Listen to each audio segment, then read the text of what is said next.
बिस्मिल्लाहिर्रहमानिर्रहीम। अस्सलाम वालेकुम नाज़रीन, आज हम आपको तहज्जुद नमाज के बारे में बताएंगे। नमाज तहज्जुद के कितने रकात हैं और उसकी अदा करने का वक्त क्या है। तन्हाई में पढ़ी जाने वाले ये नमाज अल्लाह ताला से मनाजात और मुलाकात का दरवाज़ा है। नमाज तहज्जुद की कम से कम 2 रकात हैं और ज़्यादा से ज़्यादा 12 रकात हैं। बाद नमाज इशा बिस्तर ख्वाब पर लेट जाएं और सोकर रात के किसी भी वक्त उठकर नमाज तहज्जुद पढ़ लें। बेहतर वक्त नसब शब और आखिर शब है। तहज्जुद के लिए उठने का यकीन हो तो आप इशा के वितर छोड़ सकते हैं। इस सूरत में वितर का नमाज तहज्जुद के साथ आखिर में पढ़े।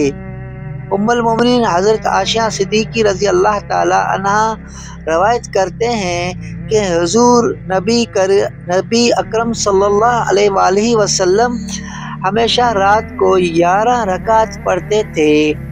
एक रकात के साथ तमाम रकात का ताक बना लेते। नमाज से फारिग होने के बाद दाएं करोट लेट जाते हत्ता कि आपके पास मौज़न आता, फिर आप 2 रकात सुन्नत फ़जर पढ़ते।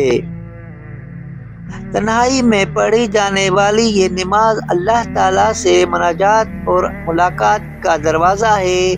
हदीस नबी सल्लल्लाहु अलैहि वसल्लम में इसकी बहुत ज़्यादा फजीलत बयान हुई है। हज़रत अब्दुल्लाह बिन उमर रज़ी अल्लाह ताला अन्हा से रवायत है कि हुज़ूर नबी अकरम सल्लल्लाहु अलैहि वसल्लम ने फरमाया, अल्लाह ताला को तमाम नफल नमाजों में सबसे ज़्यादा महबूब नमाज सलातुल दाऊद अलैहिस्सलाम है। वो आधी रात सोते, फिर उठकर तिहाई रात इबादत करते हैं और फिर छठे हिस्से में सो जाते।